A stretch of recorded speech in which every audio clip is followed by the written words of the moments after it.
वळत पुढच्या बातमीकडे. माजी सरन्यायाधीश भूषण गवईंवर श्याम मानव यांनी केलेल्या टीकेवर मुख्यमंत्री देवेंद्र फडणवीस यांनी पलटवार केलाय.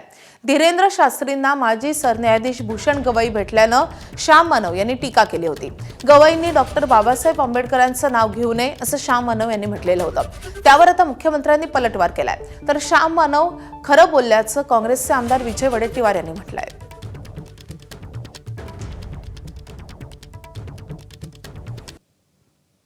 सासू गवई सगळ्यांना सोबत घेऊन चालायचं म्हणून ते करायचे, पण विक्तूबाबाचा सत्कार दीक्षाभूमीवर आयोजित केलेला होता आणि आम्ही जाहीर आवाहन केलं की तुम्ही जर विक्तूबाबाचा सत्कार बाबासाहेब आंबेडकरांच्या दीक्षाभूमीवर केला तर आम्ही तुमच्या विरुद्ध आंदोलन करू.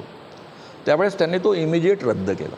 तर त्यांचे चिरंजीव जे स्वतः म्हणतात मी आंबेडकरी विचारांचा आहे, आंबेडकरांच्या विचारांचं मी दूध प्यालेलो आहे, तो माणूस जर धीरेंद्र कृष्ण महाराजांच्या पायावर डोकं ठेवत असेल आणि आशीर्वाद घेत असेल, CGI राहिलेला माणूस, तर माझं एवढंच म्हणणं आहे की तुम्ही यापुढे कधीही आंबेडकरांचं नाव घ्यायचं नाही.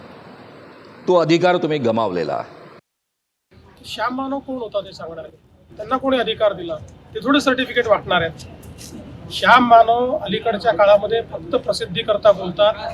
त्यांना कोणी विचारत नाही, त्यामुळे त्यांना प्रसिद्धी पाहिजे म्हणून रोज ते असे स्टेटमेंट देतात. आपलं श्याम मानव खरं बोलतात. त्यांच्या बोलण्याचा स्पष्ट रोग जो आहे तो दिसतो आहे. त्यामुळे हे खरं आहे, वस्तुस्थिती आहे की श्याम माणूस सर बोलले की त्यामध्ये जे प्रकरण उघड झालं आणि कशामुळे झालं यावर आता विस्तृत चर्चा पगडी प्रेस मला घ्यावी लागेल. या सरकारचा विश्वासच भोंदूगिरीवर आहे, अंधश्रद्धेवर आहे. तर अंधश्रद्धा आणि भोंदूगिरीच्या विरुद्ध हे सरकार कशाला भेटतील? विरोध करणाऱ्यांना त्यांचं समर्थन करणारं सरकार आहे.